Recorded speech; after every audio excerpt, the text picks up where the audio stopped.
What's up, guys? This is Kyle from Wax Museum, and I am currently working on a segment that runs through my top 10 Reggie Miller cards. And part of that process involved just taking everything out and in some cases making some tough decisions. So I decided, instead of just not showing the ones that were 11 through 20 that I still really like and maybe on any given day could replace some of those in the top 10, why don't I just make another video to showcase the honorable mentions? So that's what I'm here to do today. So like I said, a lot of this stuff probably could be in the top 10 on any given day. I really like it. So in no particular order, I'm going to run through these here. So I do have the golds kind of grouped together here at the start. First one, which you've already been looking at, is a 2000-2001 Topps Finest gold refractor of Reggie Miller, numbered, as you can see there, 95 out of 100. And I just think the shine on those is great. I like the design. I like how the basketball court's incorporated in there. A lot of the Pacers have closer up pictures, but this captures him shooting in that gold jersey. Just a great fit all around. So I really like that one.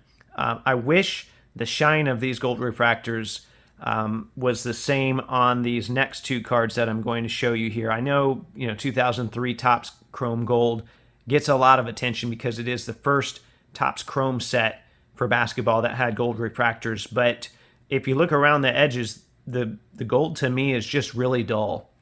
And they've got a picture of Reggie driving here. Would have loved a shooting picture.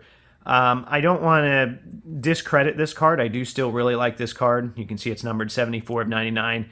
But it's not quite as nice as, the gold on the other cards. And to me, a gold refractor just really has to pop. So I really like this card, but not in my top 10. Same goes for this one here. Reggie driving for a layup on the 2004 design. I like the design itself quite a bit. I like having that Pacers logo down there.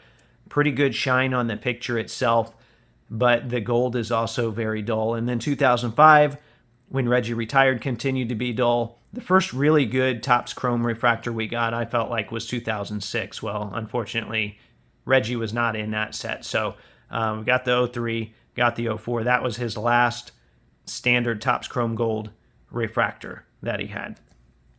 Okay, first autograph that I've got in my stack here, and I think I've got a couple in there. Actually, I know I've got a couple in there.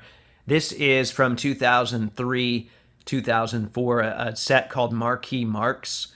And as you can see, it's got Reggie Miller, or Cheryl Miller's brother, for those of you out there that you might appreciate that, a few of you. So anyway, yes, it's got Cheryl Miller. It's got Reggie Miller on there. I've owned one that also had Cheryl Miller and Summer Sanders. I traded it at one of the Nationals. But this is just a really cool card because there is so much history, obviously, between the two of them. They're siblings. I would love to have the Reggie Miller Spike Lee that's in this set. That's a grail for every Reggie collector. It's a grail for a lot of people that don't collect Reggie. So I've seen, I think, one in person, maybe two at the most. I've seen pictures of a few of them. I don't think that card's ever going to make it into my hand, so this is kind of my version of that.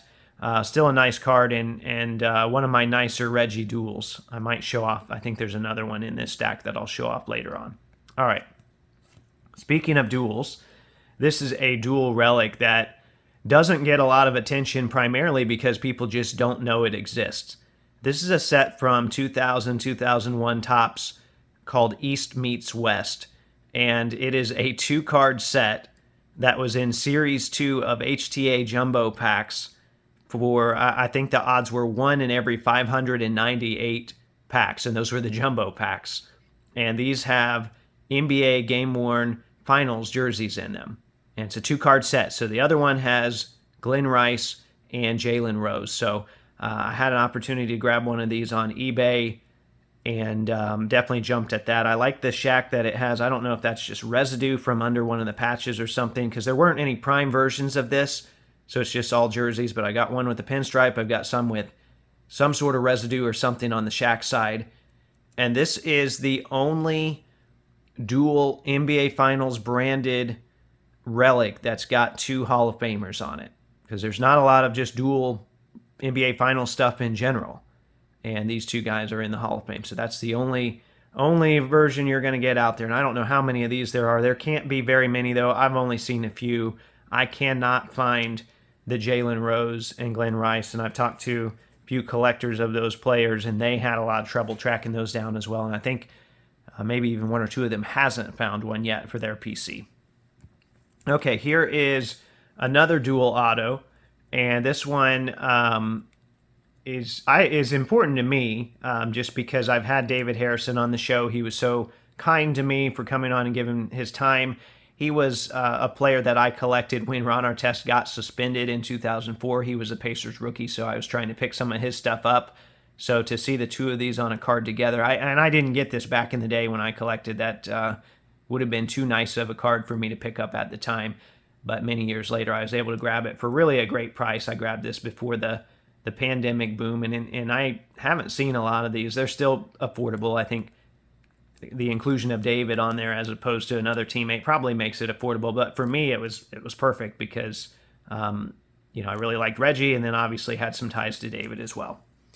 Okay, another Reggie Miller autograph that I have some sort of a connection or kind of some ties to is this one from Immaculate. I believe it is 2018. Yes, 2018-2019 Panini Immaculate Marks of Greatness.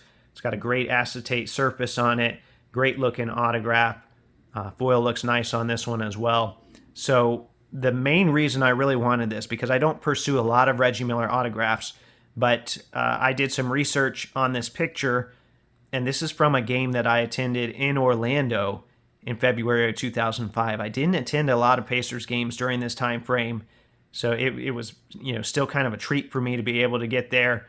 We had just moved to Orlando a couple years prior, so to be able to trace it to that game was pretty special for me. And I remember that game. I wore my Ron Artest jersey. That was after, it was February of 2005. He had been suspended in November 2004, so that was still relatively current. I remember getting plenty of remarks from the fans in attendance there. Nothing too serious. I mean, it was all playful, but just a fun evening for me. The last time, Reggie's last season, and to be able to see him and then get an autograph that pictures that many years later is very cool. Okay, this one here, I do like my shoe cards, and I haven't been able to get any of the, the massive laces or heels or tongue relics or anything like that, but I did pick up this Soul of the Game, and these have kind of dried up since then too. There's only 25 of them. So you had Soul of the Game collectors going for them, Reggie collectors going for them, Hall of Fame people going for them. I haven't seen one in a while, so very thick card, but I was happy to get one. As you can see, I've got it in this slider box here. That's really the best way that I've found to store some of these. So didn't make the cut, though, for the top 10, but still really like it. Okay, this is I believe it's 2004-2005 SPX Winning Materials Dual Relic Auto.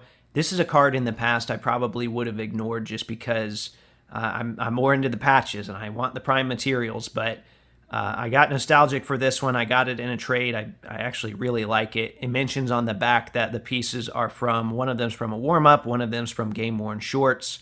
It's got a great on-card autograph. I really like those gold jerseys. The design, there's a lot going on with this design, but I really like it. It's got that SPX branding to it. It's very consistent with some of the stuff that they put out. And there's the back as well, where you can read, where it talks about the shorts and the shooting shirt is what it says. All right, last one, and this was the only college card in here. This was a gift, a very generous gift, so thank you once again. You know who you are. So this is the 2012-2013 Fleer Retro Essential Credentials Future. It's based off of the 97-98 design, and this one's numbered to 41. You see Reggie Miller in his UCLA jersey there, as all the retro stuff was college branded, but takes one of those old designs. I'll never have one of the original 97-98, or at least I don't see myself having one. It's not one that I am going to pay huge amounts of money for, but still kind of wanted one. So this was perfect. This was kind of really fit that hole in my collection. And like I said, it was a gift. It was very generous. I'm very happy to receive that, and almost made the top 10. Didn't quite make it. As you can see here, I got a lot of nice cards that didn't make it, but who knows? Maybe if I do this video in a couple weeks, this one will have made it in there. That's just kind of the way it goes. So I hope you enjoyed that. I'd love to see if you've got a PC player. I'd love to see you show off your top 10s and your honorable mentions. Let me know who you collect in the comments. Remember, there are new episodes of the audio podcast that come out every Thursday. And as always, thanks for watching.